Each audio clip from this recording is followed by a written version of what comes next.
Story के start में हम देखते हैं एक आदमी कहता है, डीमन चू, तुमने अपनी जिंदगी में बहुत से आदमियों को सताया है, अनगिनत लोगों को परेशान किया है। क्या तुमने सोचा था कि तुम्हारा अंत यहाँ पर आज रिटर्निंग सोल क्लिफ पे होगा?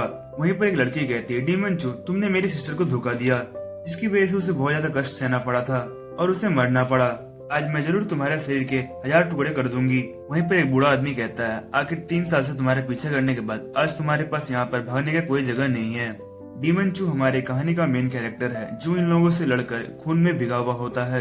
वो मन में कहता है, ये बूढ़ा मास्टर मेरे गरीब डिसाइपल की शिकायतों का बदला लेने के लिए यहाँ पर आया है। अभी पीछे से कोई कहता है, डीमन चू, हम देखते हैं वो एक सुंदर सी लड़की होती है जो कि हवा मर्स पर स्वॉर्ड पर उड़ रही थी। ये औरत क्लाउड रोजी पीक की पीक मास्टर है, जिसे क्रिम्सन ड्रीम बटरफ्लाई भी कहा जाता है। वो कहती है, अब तुम इस स्थिति में पहुंच गए हो, क्या तुम्हें इस बात का पछतावा है? एमसी जोर से हंसता है। वो बोलता है, क्या पछतावा? मैं चूसी हूँ। 100 साल से भी कम समय तक मैं कल्टीवेट कर रहा हूँ। मैंने अपना पूरा जीवन युद्ध में बिता दिया। मेरे साथियों के बीच पर मुझे छोड़कर कौन खुद को इनविंसिबल कहने का साहस रखता है, और कौन ऐसा है जो खुद को अनडिफिटेबल कहता है? कहता है, मुझे अफसोस है, अगर मुझे और 1000 साल मिले जाते, इस दुनिया में ऐसा कौन होता जो मेरे सामने घुटने टेकने का साहस नहीं करता। पीक मास्टर कहती है, अगर तुम्हें कोई पछतावा नहीं है तो निर्दयी होने के लिए हमें तुम दोष मत देना। वो अटैक करने के लिए स्टांस लेती है और सबसे कहती है, सब लोग मिलकर इसकी जान ले लो। और सब लोग ये सुनकर अटैक कर देते हैं, और तभी हमारा एमसी भी एक अटैक को रेडी कर रहा होता है। पीक मास्टर कहती है, ये अच्छा नहीं हो रहा है, वो अपनी अंतिम चाल चल रहा है, जल्दी से उसे रोको। तीनों लोग अपनी धर्मा बॉडी से अटैक कर देते हैं। एमसी कहता है, नहीं, हेवनली मैनिफेस्टेशन 3000 वोल्ट। वो अटैक इतना ज्यादा खतरनाक होता है कि एमसी को बहुत ज्यादा इंजरी होती है, उसके मुंह से खून निकलने लगता है। एमसी हंसते हुए कहता है, इमोर्टलिटी को तोड़कर अमरता की चाहत में क्या किसी एम्पर को अफसोस हो सकता है? लेकिन मुझे बिल्कुल भी नहीं। और ये कहकर वो खुद को एक्सप्लोड कर देता है। इसकी वजह से वहाँ पर बहुत बड़ा धमाका होता है। वो मरते मरते कहता है, आखिर में मेरी हार हो गई। सब लोग इस बड़े धमाके से बाल बाल बचते हैं। वो लड़की वहाँ पर कहती है, उसने खुद को ही सेल्फ डिस्ट्रक्ट कर दिया। वो बूढ़ा मास्टर हाफते हुए कहता है, अगर वो त्यानु ग्रेट वॉल्स डीमंस और बारबेरियंस को मारने के लिए गया होता तो वो जरूर हमारे ह्यूमन रेस का माइटी जनरल होता। तभी हमारा एमसी कहता है, अफसोस की बात है, तुम लोगों को लगता है कि मैं डीमन चू ऐसे ही मर सकता हूँ। और फिर सीन चेंज होता है और हमें दिखाया जाता ताइसू होली ग्राउंड। ताइसू सेंचुरी में पूरे टोटल 18 पिक्स है। त्यान सिंह, यूनसिया और त्यान जियान, इन सभी पिक्स के पास पावरफुल ग्रेट सेंट्स है, और बाकी सब पिक्स के मास्टर लो लेवल सेंट्स है। और फिर हमें एक महीने बाद का सीन दिखाया जाता है, यूनसिया स्पिरिट पीक का, जहाँ पर हमारा एमसी क्लोज डिसाइपल प्लेस पे अपना आंखें खोलता है और वो कहता है, ही मैं डीमन चू वापस आ गया। और वो बेड से उठते हुए बोलता है, मैं अपने ट्रांसमाइग्रेशन से पहले मैं एक यूनिवर्सिटी स्टूडेंट था। तो दोस्तों, यहाँ पर ट्रांसमाइग्रेशन का मतलब है वो किसी की दूसरे वर्ल्ड में किसी और की बॉडी में वापस से जीवित हो गया है। वो कहता है, आज की रिजर्वेशन के लिए मैंने 3781 बैकअप प्लान्स तैयार की थी और 1201 रिजर्वेशन मेथड्स, और इस तरह की पूरी तैयारी के साथ मैं इतना आसानी से कैसे मर सकता हूँ? और वो बाहर आते हुए कहता है, ताओइसो होली ग्राउंड, लगता है मेरा यहाँ पर आना ही नियति था। तभी उसे सिस्टम की तरफ से एक नोटिफिकेशन आती है, होस्ट का रिजर्वेशन डिटेक्ट हुआ है। सिस्टम फंक्शंस को अपडेट किया जाता है। दोस्तों, यहाँ पर हमारे मेन कैरेक्टर को एक सिस्टम मिला हुआ है जिसकी मदद से वो बहुत ही ज्यादा पावरफुल होगा। और उसे फिर से एक नोटिफिकेशन आती है जहाँ पर उसे बोला जाता है, आपको इन दोनों ऑप्शंस में एक ऑप्शन को चूज करना होगा। पहला ऑप्शन का नाम है डेस्टाइन्ड विलन, आपको लगातार रिवॉर्ड्स मिलते रहेंगे जब तक आप बुरे काम करना बंद न कर दो। दूसरा वाला का नाम है हिडन विलन, उसमें कहा गया है, एक बार मौत का सामना करने के बाद तुमने अपनी दर्द को जाना और फिर निश्चिंत किया चेंज होने का, और सीक्रेटली तुम बुरे काम करते जाओ। एमसी कहता है, मैंने अपने पिछले लाइफ में डेस्टाइन्ड विलन ऑप्शन चूज किया था और मैं बुरे काम करते गया। हाँ, ये सुनने में अच्छा लगता है, लेकिन सब लोगों की नफरत को झेलना अच्छा नहीं लगता, इसलिए इस बार चलो लो प्रोफाइल रखते हैं। हा, मैं अपने आप को सीक्रेटली स्ट्रॉन्ग बनाऊंगा और दुनिया के सामने एक बार फिर से अपने आप को रिवील करूंगा। ये सुनने में अच्छा लगता है ना? और बहुत से सुंदर लड़कियों को इमेजिन करते हुए बोलता है, अगर मैं खुद को होली सन बनाने में कामयाब रहा तो और फिर वो सेकंड ऑप्शन को चूज कर लेता है, हिडन विलन। सिस्टम नोटिफिकेशन आती है, ऑप्शन चूज कर लिया गया है, ऑप्शन लोड हो रहा है। फिर नोटिफिकेशन आती है, लोडिंग कंप्लीट हो गया है। एमसी ऑर्डर करता है, सिस्टम प्रोफाइल खोलो। चलो इस बार देखते हैं मैं कौन हूँ और अभी मैं कितना ताकतवर हूँ। सिस्टम प्रोफाइल को खोलता है, उसमें लिखा हुआ रहता है, होस्ट का नाम चूसियो है, आइडेंटिटी है close disciple of Yunxia peak, cultivation है डिसेबल स्टेट, यानी कि उसकी बुरी हालत है। एप्टीट्यूड है 17 ऑर्डिनरी। कल्टीवेशन टेक्निक है, उसमें बोला जाता है क्योंकि होस्ट की जो सोल है बहुत ज्यादा पावरफुल है, ये फोर्स्ड पोजीशन किया हुआ है, इसलिए इसे रिमूव कर दिया गया है। लक है 18 points black. Breakthrough point 0 है और ओवरऑल कॉम्बैक्ट पावर एक स्पिरिचुअल चिकन से थोड़ी सी ज्यादा है। ये देख कर एमसी को ज्यादा सदमा ही लग जाता है। वो बोलता है Yunxia mountain a close disciple, normal talent और लक ब्लैक में है और मैं एक मुर्गे से भी कमजोर हूँ। आखिर मैं जिसके शरीर में आया हूँ ये यहाँ पर आखिर कर क्या रहा था। 10 दिन पहले चूस यू त्यानजियान जिनका एक पर्सनल डिसाइपल एक औरत के ऊपर लाइफ एंड डेथ अरेना पर लड़े थे। चूस यू अरेना में एक ही अटैक में हार गया था और उसने अपनी कल्टीवेशन को क्रिपल कर ली थी। एनसी अपने सर को पकड़ के कहता है ये कितना बेचारा है। वो ठंडी सांस लेकर कहता है तेरी हैसियत को अपना समझकर अब तेरे दुश्मन भी मेरे हो गए हैं। मैं बनाऊंगा सबसे मजबूत शरीर। और ये कहते हैं वो मेडिटेशन करने के लिए बैठ जाता है। 1 घंटे करने के बाद वो कहता है ये शरीर तो बहुत ज्यादा बेकार है, इसके पास 0 टैलेंट है, ऊपर से क्रिपल है। और फिर वो विलन की तरह हंसते हुए बोलता है पर ये अच्छी बात है क्योंकि मेरे पास एक अच्छा प्लान है। और फिर सीन चेंज होता है, हमें यूनसिया पीक का सीन दिखाया जाता है। वहाँ पर कुछ डिसाइपल्स बातें कर रहे होते हैं। कोई कहता है अरे तुमने सुना, डीमन चू को मारने के बाद 3 दिन पहले हमारे पीक मास्टर वापस लौट आई है। एक डिसाइपल कहता है क्या डीमन चू सच में मर गया। दूसरा हंसते हुए बोलता है डीमन चू अपने पियर्स में इनविंसिबल हो सकता है लेकिन वो तो बस एक लेसर सेंट है, वो 10 ग्रेट सेंट्स के बीच में कैसे जिंदा बच पाएगा। दूसरा डिसाइपल कहता है अच्छा है, उसके ऐसे दुष्ट लोगों को इसी तरह मार देना चाहिए। और इनको क्या पता है कि डीमन चू इनकी बातें खुद आकर सुन रहा है। डीमन चू सोचता है, यानी कि हमारे एमसी सोचता है तुम्हें क्या पता, मैं केवल सिर्फ मरा नहीं बल्कि मैं तुम्हारे बीच आकर रह रहा हूँ। अगर उन्हें हरा नहीं सकते तो उनमें जुड़ जाओ, मैं कितना स्मार्ट हूँ। एमसी खांसते हुए वहाँ से बाहर निकलता है। उसे डिसाइपल्स देखकर कहते हैं सीनियर चूसियो। वो लोग एक साथ कहते हैं सीनियर ब्रदर चूसियो, क्या आपकी इंजरीज ठीक हो गई हैं? एमसी खांसते हुए कहता है हाँ अब मैं ठीक हूँ। और ये कहकर वो गुनगुनाते हुए वहाँ से निकल जाता है। वहाँ खड़ा एक डिसाइपल बोलता है सीनियर चूसियो, उनका नाम डीमन चू से सिमिलर है। दूसरा डिसाइपल बोलता है तुम्हें क्या लगता है उसका कनेक्शन का डीमन चू से है? और फिर एक डिसाइपल कहता है तुम लोग ज्यादा सोच रहे हो, उसके पास ऐसा कुछ होता तो वो इस तरह बुरी तरीके से पिछली बार मार नहीं खाता और उसकी कल्टीवेशन डिस्ट्रॉय नहीं होती। फिर वो कहते हैं हाँ तुमने सही कहा। और फिर सीन चेंज होता है। एमसी एक बड़े से पैलेस के सामने आकर कहता है मास्टर आपका डिसाइपल आपसे मिलने के लिए रिक्वेस्ट करता है। गेट खुलता है, चूस यू पैलेस के अंदर आता है और अंदर पैलेस मास्टर बैठी हुई होती है अपने थ्रोन पर। वो कहती है चूस यू तुम 10 दिन पहले फाइट में इंजरी हो गए थे और अभी तुम मेरे पास आ रहे हो, क्या तुम्हें तुम्हारी कल्टीवेशन में हेल्प चाहिए? चूसू कहता है प्लीज मास्टर। वो कहती है तुम्हारी कल्टीवेशन कम है फिर भी तुम दूसरों से उलझते हो, तुम्हारे साथ जो हुआ तुम उसी लायक हो, मैं नहीं कर सकती तुम्हारी मदद, जाओ यहाँ से।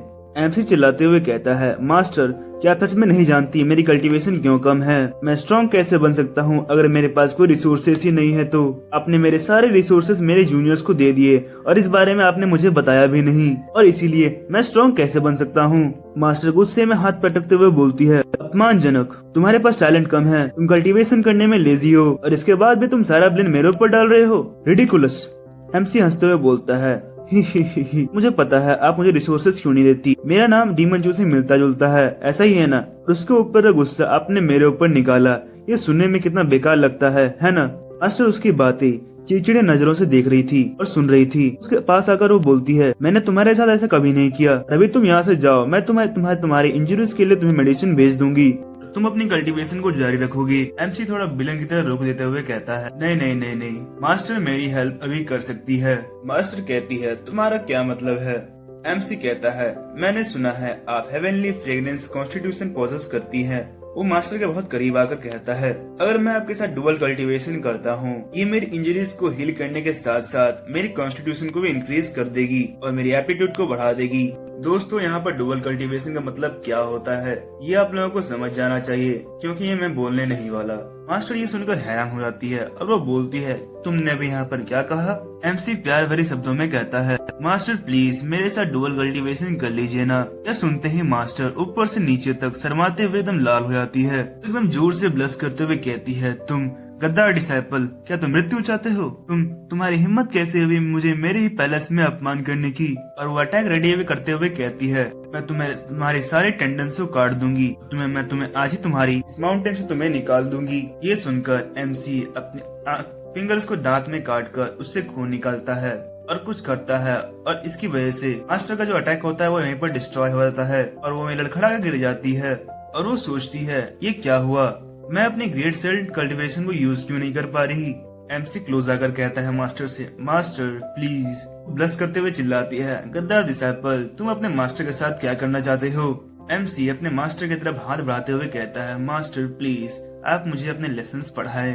वो कहती है, तुम गद्दार डिसाइपल, तुम अपने मास्टर के साथ ऐसा क्यों कर रहे हो? वो सोचती है, किसी कारण से मैं अपनी पावर्स को बिल्कुल यूज नहीं कर पा रही, मैं अभी बस केवल नॉर्मल इंसान की तरह हो गई हूँ।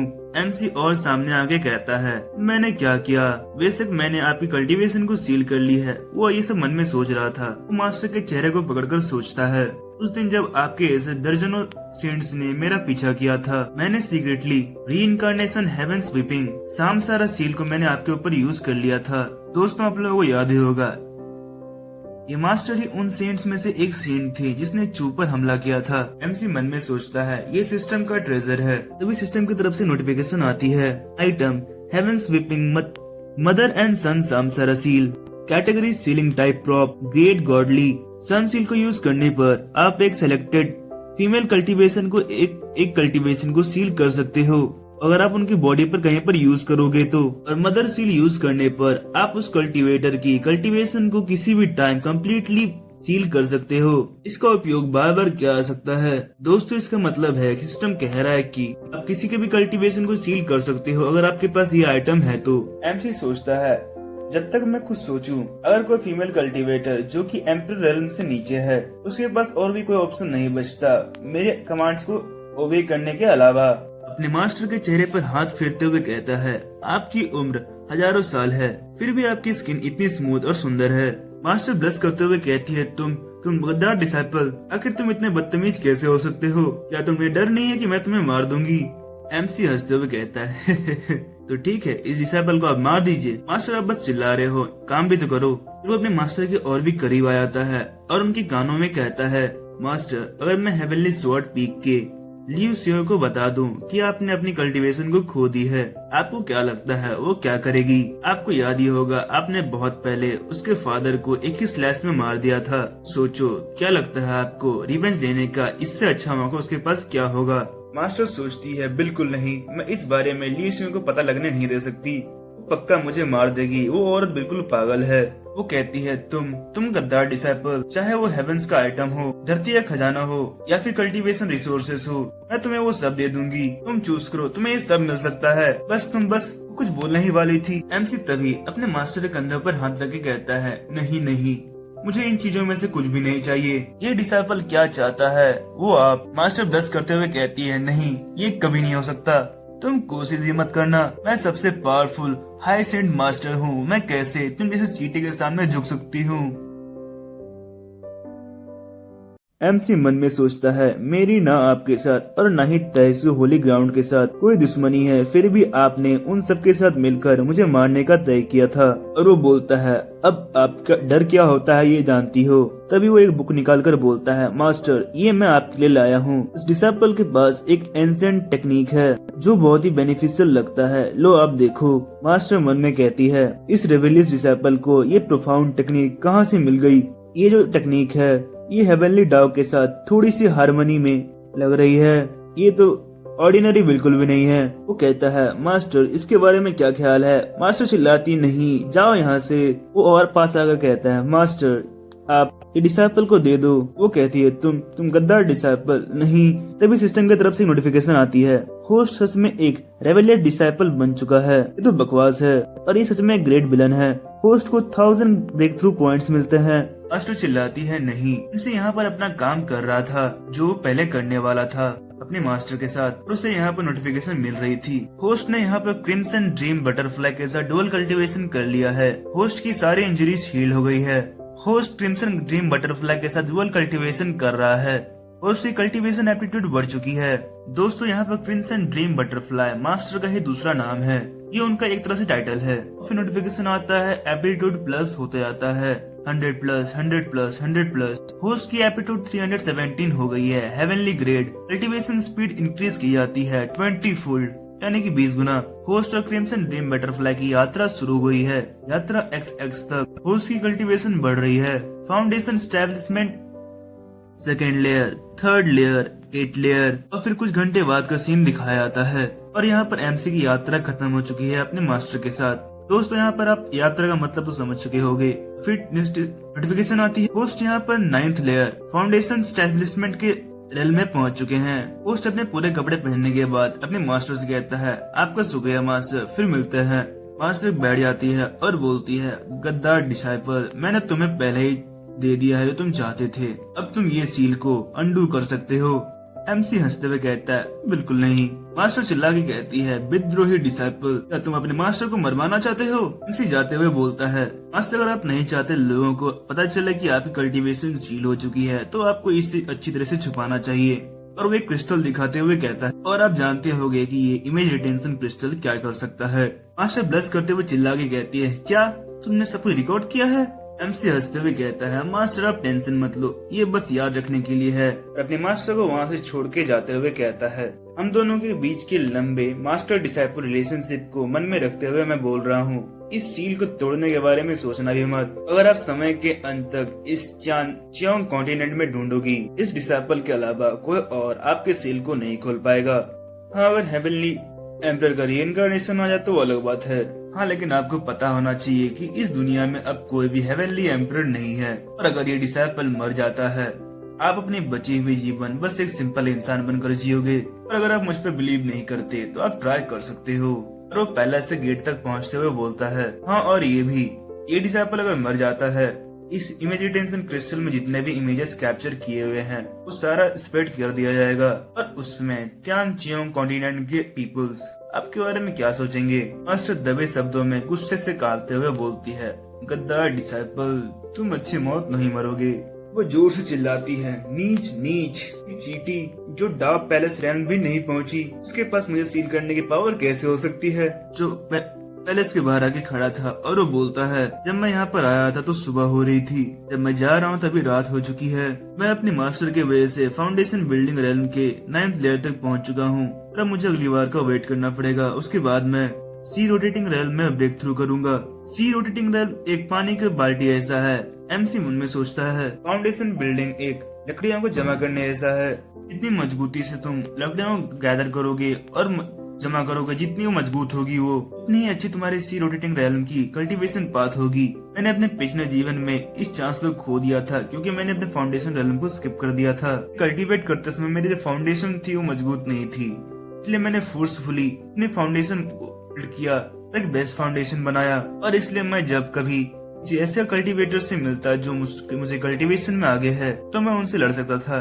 कौन जानता है फाउंडेशन एस्टेब्लिशमेंट रिसोर्सेज जो मैंने बहुत साल पहले कैनियन में छुपाई थी क्या वहीं पर होगी। लेकिन अगर वहाँ पर वो हो भी तो मैं यहाँ से कैसे निकलूं। तो फिर वो एक जगह पर पहुँच जाता है जहाँ पर लिखा हुआ था flying boat ancestral borrowing palace. इसे देखकर वो मन में सोचता है ये बिल्कुल परफेक्ट अपॉर्चुनिटी है ना।